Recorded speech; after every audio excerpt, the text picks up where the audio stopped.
those on the left, the solid dots, are the antenna-dominated midget. No, the other way. The solid dots are the wind. This W is the wind-dominated midget. That's side.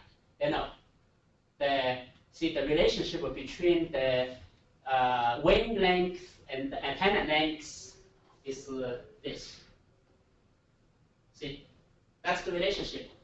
Then they know this is the wind dominated. You see the wind is longer. On the other hand, this is the antenna dominated, the white dots. Okay, you see it? So now you have 9 of this. How many? 1, 2, 3. You have 6 of those. You have 8 of this. Classified. Okay, it's very simple. All you see is this data. But now the question is also simple. We have 3 dots. Can you see this red? Can you see this red? This is red. This is red. Can you see it? It's not black dots. It's red. We don't know which class it belongs to. Now what you use doesn't matter. What you do is just let me show which class these 3 should belong to, and why. That's the question. Pretty simple, right? Okay.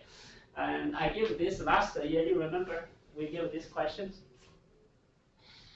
And the last 2 years ago is even more interesting. They give a question. Get the image of the big tree, and from different angles. Now ask you a simple question. How much you think the leaves of the tree will weigh? How heavy is the total leaves of the tree once you get the picture? And last year the question is, who is the best sports coach in the United States for the college students? Who is the best? Whatever, that's the question. Why? You answer it. I know I met this team from a very small university in China, not famous. I'm just amazed how they win among 6,000 teams. And the other team I know from the top university in China, I know they can win. That's normal, because like Harvard here. But the other one, the small university, how can they win?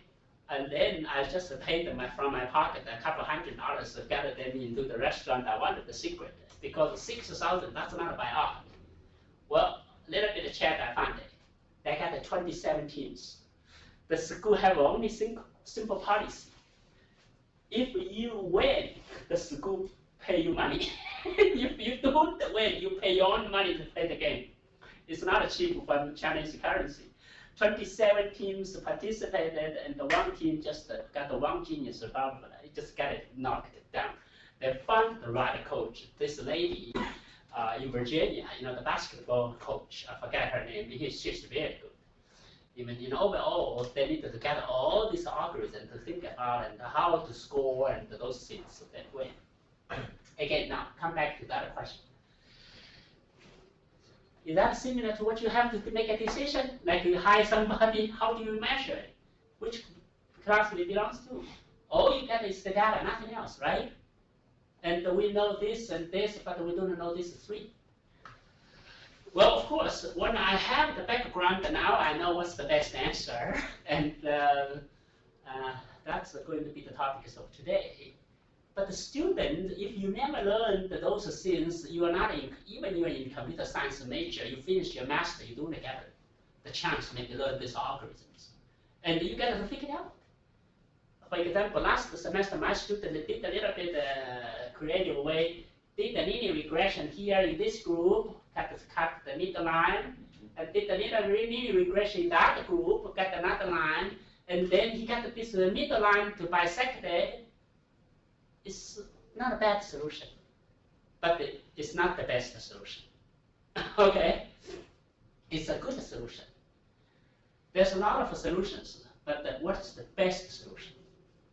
The mathematicians, scientists, distinguish themselves. They're not going to say what's a good solution. They ask what's the best solution in theory. And then you look for good solution, which is close to the best solution, right? If you don't know the best solution, you really don't have a benchmark and orientation to see good or bad.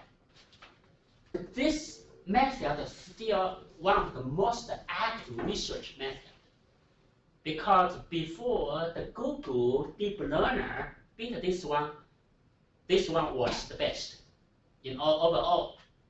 Something may be good for something, subgroup question, but overall this is best before the Google Deep Learner. Empirical performance is very successful to many applications, particularly in bioinformatics, text mining, image recognition. Those are all the hottest field. That's why now still you can see, you go to conference, a lot of publications about this algorithm. And now it's just this deep learning neural network beat it because of Google money. And you remember last time I talked about this British group. The simple idea is very close to linear regression. It's the linear regression idea, but you don't do two linear regression. And the whole idea, again, is minimization of the error. And based on idea of the so-called maximum support. So first, you have to understand what it means to support. Now, you have two classes. This is like what I said talked a moment ago. Let's say this is the wind dominating, this is the antenna dominating, those midgets is in those dots. And then, of course, you're going to think about a cutting line somewhere and to split the two sides.